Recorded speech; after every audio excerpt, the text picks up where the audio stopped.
They say some places are better left untouched. Silent ruins, forgotten wells, abandoned homes. Each holds echoes of the past, memories carved into wood and stone, and whispers hidden in the wind. But sometimes those whispers are not just memories. Sometimes they are warnings. This is the story of a man who ventured into one such place, an old water pump at the edge of a forgotten village. His curiosity pulled him closer, but what he discovered at night should never have been seen.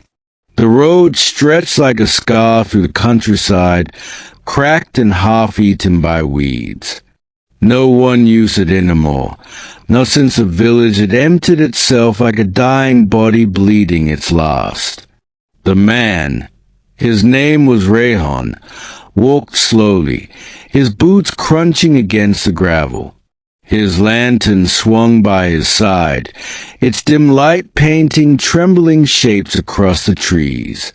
Rehan wasn't there by accident. He was a documentarian of sorts, someone who traveled to forgotten places to uncover stories. But unlike the others in his field, Rehan wasn't motivated by history. He was motivated by a single, gnawing obsession, his father's last words. Never go near the pump. Never listen to it. Rehan had been only 12 when his father muttered those words on his deathbed. A fever had burned the old man alive from within, but his final warning had stayed sharp in Rehan's mind. For years, he wondered, what pump? Where? Why? It was only after digging through an old trunk of family belongings that he found the answer. A brittle map, hand-drawn, marked with a single X beside it in faded ink, were the words, Pump of the Hollow Village. And so, Rehan came here, lantern in hand, journal in his satchel, and a storm of questions in his mind. The trees grew denser as he walked, their branches curling like skeletal fingers. The air grew colder, heavier. With every step, silence deepened. No crickets, no owls, no rustle of leaves.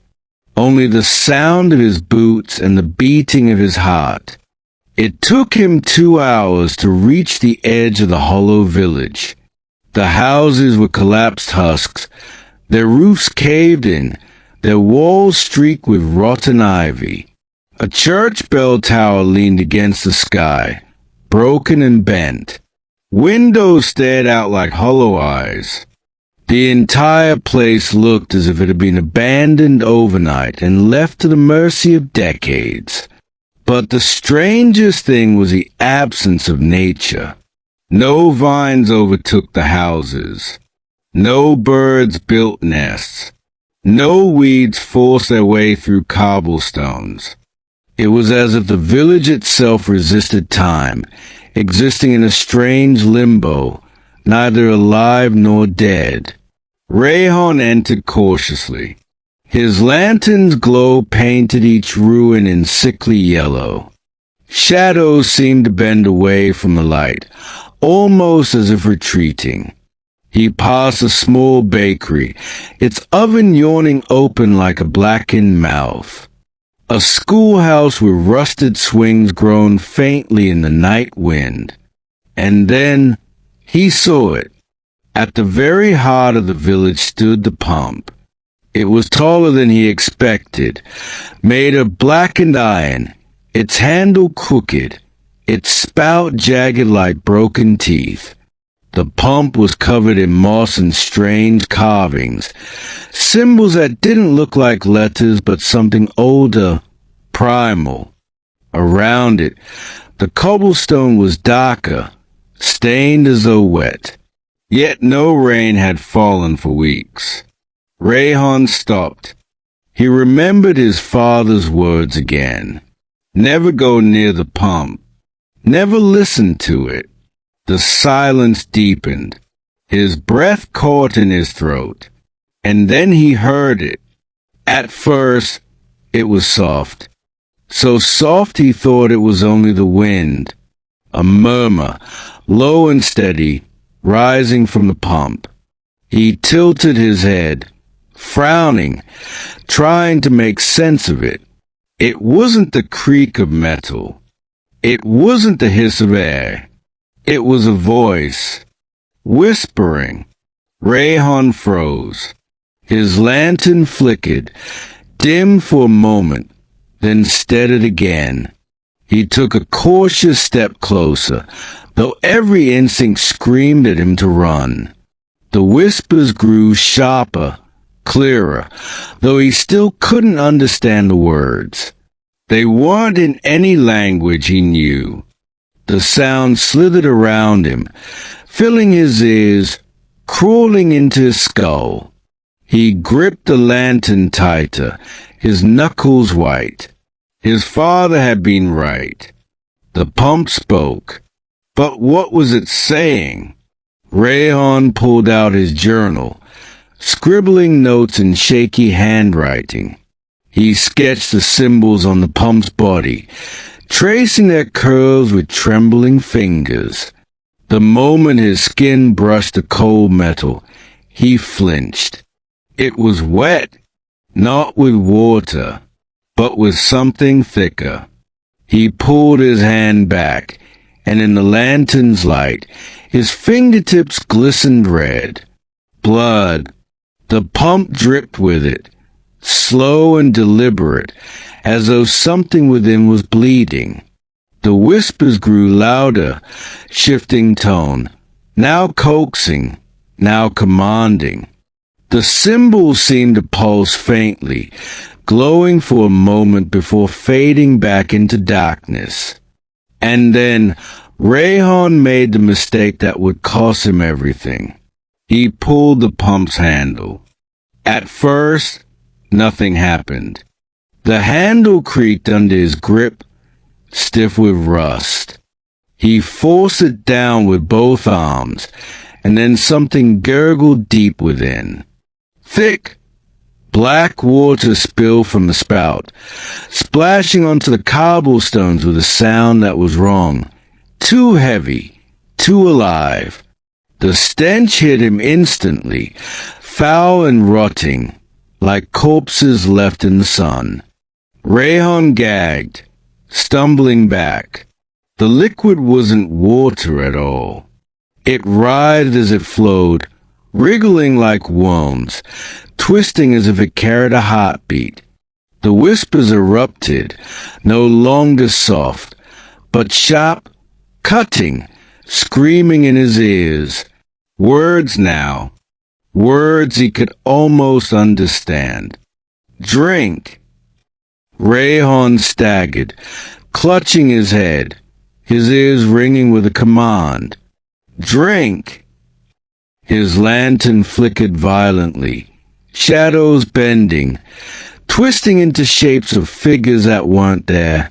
He shook his head, muttering, "No, no," and stumbled back further. But with each step he took, the shadows leaned closer, as though pushing him back toward the pump. His father's warning rang louder than ever in his memory. But still, Rehan couldn't leave. Something inside him, something he didn't recognize, urged him forward. When Rehan blinked, the village was gone. He was standing in a barren wasteland, the pump still before him, but the houses were replaced by broken stones and endless ash. A sky of blood hung overhead, dripping crimson light onto the land.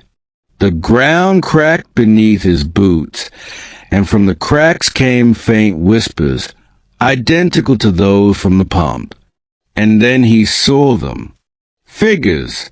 They crawled from the ash, faceless and pale, dragging themselves forward, their bodies bent at impossible angles. Each one was whispering, their voices merging with the pumps. Rehan stumbled back, but there was nowhere to go. The wasteland stretched infinitely. The faceless figures pointed at him. Their whispers turned to one word, in unison, clear and sharp. Join! Rehan screamed, and the vision shattered. He collapsed back in the ruined village, gasping, his lantern rolling away, its flame nearly dying. The pump stood before him, dripping its black ichor, whispering still. Rehan's journal lay open at his feet, its pages fluttering in the dead wind. Rehan's chest heaved as he tried to steady his breath. His throat felt dry, his ears still echoing with the voices of the faceless figures. The cobblestones beneath him felt colder now, as though the entire ground pulsed faintly with a life of its own.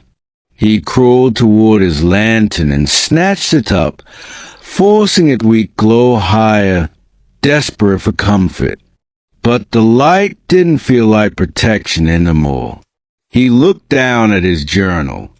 The page where he had been scribbling was no longer covered in his handwriting. His words and sketches were gone. In their place were lines of unfamiliar script, curling symbols that seemed to move as he stared at them. They were identical to the carvings on the pump. He slammed the journal shut and shoved it back into his satchel, trying not to scream. "Calm down," he whispered to himself. "Calm down. Think." But his words sounded thin, useless, like a lie. The pump hissed, not mechanically, not like a squeak of rusted parts, but like something alive drawing a breath. Rehan turned his lantern toward it. The black water was still oozing, pooling around its base, staining the stones. The puddle shimmered as though there were eyes beneath its surface, waiting, watching. The whispers came again, softer now, coaxing rather than commanding. Closer. Rehan spun, his lantern catching the empty street, the broken houses, the collapsed roofs. Nothing moved, yet the voice was in his ear, closer than breath. He forced himself to back away from the pump. His legs shook violently, but he managed to stumble toward the edge of the village. If he could just leave, if he could just get back to the road, he could forget this place. Burn the map, burn the journal, pretend none of it had ever existed. But as he neared the archway that marked the village's edge, he froze. The path was gone. Where once had been the broken road leading back through the forest, now there was nothing but endless fog. Thick, white, impenetrable fog that glowed faintly as though lit from within. "No," Rehan whispered. He stepped forward, thrusting his lantern into the mist. The light vanished instantly, swallowed whole. He reached a trembling hand toward it, and a blast of freezing air struck his skin, so cold it burned. Something whispered from inside the fog, not from the pump this time, but from the void ahead. "Stay!" Rehan stumbled back, heart pounding. He spun in place, desperate, searching for another path, another exit, anything. But all around him, the village was hemmed in by the same impossible fog. He was trapped. The pump's whispers grew louder again, rolling through the streets, bouncing off the ruins, crawling up his spine. He clutched his lantern, clutching the only light left in the suffocating dark, and whispered back through chattering teeth, "What do you want from me?" The answer came, soft and immediate, "You." Rehan staggered, falling to his knees. His mind spun with terror, but also a strange pull, a tugging sensation deep in his chest, as if invisible threads were winding around his ribs, drawing him closer to the pump. He pressed a hand to the cobblestones to steady himself and felt them vibrating faintly, a low hum that matched the cadence of the whispers. The whole village was alive, connected to the pump-like veins to a heart. "Father," he whispered, trembling, "what did you know about this place?" But the only reply was the pump's steady chant. "Drink, join, stay." The words repeated over and over, weaving through one another until they became a song. The sound slithered inside his skull, scraping against his thoughts, making it harder and harder to hold on to himself. Rehan stumbled to his feet and tried to run. His legs pumped with every ounce of strength, his lantern swinging wildly, light scattering across broken windows and shattered doors. He sprinted through the village, past houses, past a collapsed tower, past shadows that seemed to twist into reaching arms. But no matter how far he ran, he always ended up back at the square, back at the pump. The village bent itself into a labyrinth around him, folding space, rewriting direction, forcing him to return again and again. Panting, he collapsed against the side of a ruined wall. His throat burned, his body shook. He dropped the lantern, and for a moment the flame almost died. But somehow it sputtered back to life. The pump loomed only a few feet away. Its iron surface glistened wet, its spout dripping thick, black drops into the pool below. The puddle had grown wider now, spreading in tendrils, inching closer to where he sat today. And in that pool, faces appeared.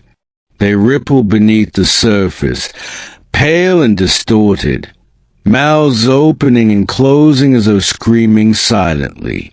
Eyes bulged, wide and unblinking, fixing on Rehan as though he were the next to join them.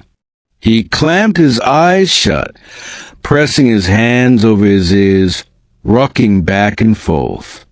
"This isn't real. This isn't real. This isn't."